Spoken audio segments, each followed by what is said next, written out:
Bismillahirrahmanirrahim. Assalamualaikum warahmatullahi wabarakatuh. Waalaikumsalam warahmatullahi wabarakatuh.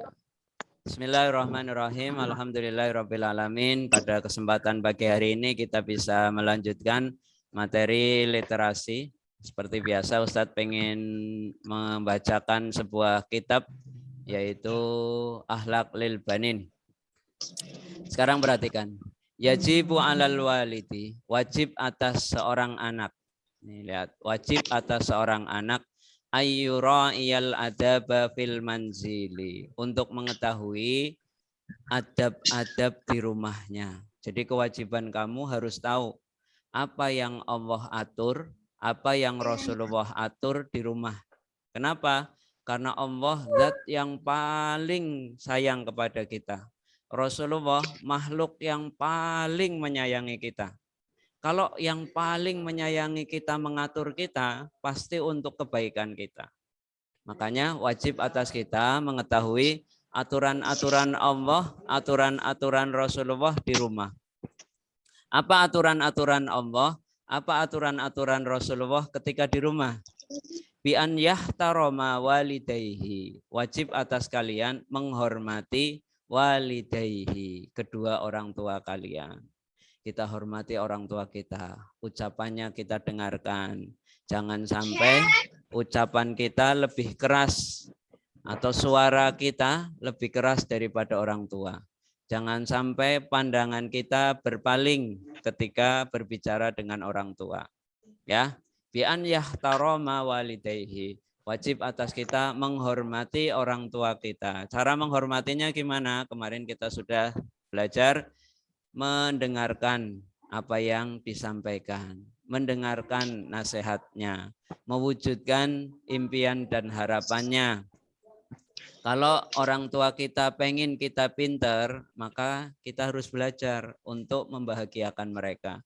Kalau orang tua kita kepengen kita soleh, maka kita pun harus taat kepada aturan-aturan agama kita. Orang tua kita sayang sekali sama kita anak-anak, dan cuma dua yang mereka minta. Orang tua kita membiayai kamu, memberi makan kamu, mereka cuma minta dua loh. Masa dua ini nggak bisa kita penuhi?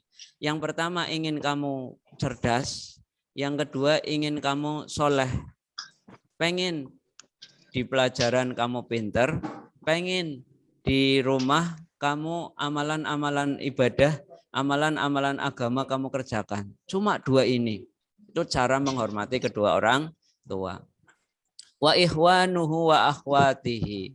Anak yang beradab di rumah itu menghormati kakak-kakaknya. Sama kakaknya enggak berani, sama kakaknya enggak tukaran. Itu yang diharapkan oleh Allah dan oleh Rasulullah. Di dalam kehidupan rumah tangga, di dalam kehidupan dengan kakak, dengan adik, harus rukun. Enggak boleh saling bertengkar.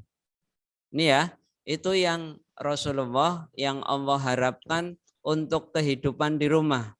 Wa kullaman fi manzili, dan menghormati semua siapa saja yang ada di rumah. Kalau di rumah ada nenek, ada kakek, maka kita harus menghormati nenek kita, kakek kita. Kalau di rumahmu ada pembantu, maka kita harus menghormati pula pembantu kita. Wala ya'mala, dan tidak beramal, tidak melakukan syai'an yughdibu ahadan, dan tidak beramal atau tidak melakukan sesuatu yughdibu ahadan, yang membuat mereka marah, minhum, yang membuat atas mereka marah. Jadi kita dilarang membuat ayah kita menjadi marah karena perilaku kita, membuat marah kakak-kakak kita, membuat jengkel adik-adik kita. Kita diperintah untuk menjadi orang yang baik. Wala yu'adiba ahadahu kabirah, dan wala yu'anida, dan tidak boleh yu'anida, berani menantang ahohul kabiro, kakak-kakak kita yang lebih besar. Dengan kakaknya nggak boleh ngajak tukaran, nggak boleh pecencengan, nggak boleh tukaran. Wala yukhsima ahada saghira, dan ngeledek atau khosim, apa ya, mengeluarkan kalimat yang jelek menghina, mencaci maki akhahu shaghira, adik kamu yang lebih kecil. Wala yu'adzini khadihu, dan tidak boleh menyakiti khadimahu, pembantu. Nah, kalau kita punya pembantu maka nggak boleh menyakitinya. Ini adab-adab yang Rasulullah ajarkan kita di rumah. Kalau kita sudah biasa rukun dengan saudara-saudara kita, kakak-kakak kita, adik-adik kita, maka anak-anak akan dicintai oleh orang tua kalian. Nah, tidak cuma orang tua kalian, juga dicintai oleh Allah dan Rasul-Nya. Ini aturan yang ingin Allah terapkan untuk diri kita ketika di rumah. Kalau suasana rumah, suasana yang menyenangkan, saling tolong menolong, saling hormat menghormati, maka akan tercipta kehidupan yang indah di rumah. Sampai-sampai Rasulullah, kehidupannya Rasulullah itu Rasulullah keluar ungkapan baiti jannati, rumahku sorgaku, karena menyenangkan, saling menghormati, saling menyayangi, saling tolong menolong antar sesama anggota keluarga. Kalau dengan keluarga saja kita tidak mampu tolong menolong, kalau dengan sesama keluarga saja yang ada pertalian darah kita nggak mampu hormat menghormati, gimana dengan yang lainnya?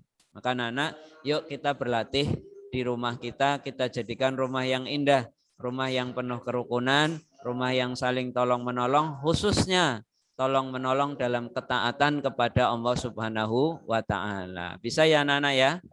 Untuk sementara literasi kita Ustadz cukupkan hari ini sampai pada materi ini. Silakan anak-anak diamalkan, dipraktekkan dalam kehidupan sehari-hari.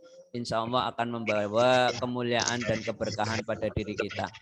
Ustadz lah angel teman, sungkan teman, kita kan kepengennya bebas. Ingat loh ya, Allah yang mengatur, Rasulullah yang sangat sayang kepada kita yang mengatur seperti itu. Maka yang dikeluarkan dari yang menyayangi kita pasti untuk kebaikan kita. Sementara yang lain belum tentu menyayangi kita. Aturan-aturan yang lain belum tentu menyayangi kita dan untuk kebaikan kita.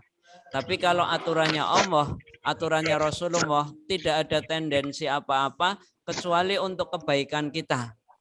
Maka kita berlatih supaya mentaati Allah, mentaati Rasulullah di setiap kesempatan kita. Kalau di rumah aturannya Allah, aturannya Rasulullah seperti itu. Kita hormati orang tua kita hormati kalau punya kakak atau adik, kita hormati kakak-kakak kita sayangi adik-adik kita. Bisa anak-anak? Baik, setelah ini nanti pelajaran IPS, silakan anak-anak diikuti dengan sebaik-baiknya dan senantiasa berdoa kepada Allah. Dan ini banyak waktu luangnya. Anak-anak, Ustadz minta tolong dibiasakan mulai sekarang setiap hari sempatkan untuk sholat duha. Kalau bisa 4 rakaat, karena Rasulullah berjanji siapa yang melakukan sholat duha, maka Allah akan cukupkan di sore harinya. Jadi kalau kita banyak melakukan sholat duha di pagi hari, maka di sore harinya Allah cukupkan kebutuhan kita. Maknanya bisa Allah cukupkan kebutuhan kita ketika sore, bisa juga Allah cukupkan kebutuhan kita nanti kalau kita dewasa. Nanti kalau kalian jadi anak-anak yang sudah dewasa, Allah cukupkan kebutuhannya. Maka sejak kecil, lampiri diri kita, selimuti diri kita dengan amaliyah ibadah, khususnya sholat duha. Itu saja yang bisa Ustadz sampaikan.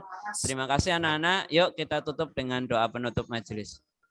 Bismillahirrahmanirrahim. Subhanakallahumma wa bihamdika asyhadu an la ilaha illa anta astaghfiruka wa atubu ilaik. Walhamdulillahi rabbil alamin. Sebelum ditutup, dinyalakan kameranya Ustadz absen lewat foto. Hari ini 19 peserta ya, alhamdulillah. Sekali lagi. Baik, terima kasih anak-anak atas perhatiannya. Kita lanjutkan insya Allah besok hari. Assalamualaikum warahmatullahi wabarakatuh. Waalaikumsalam warahmatullahi wabarakatuh.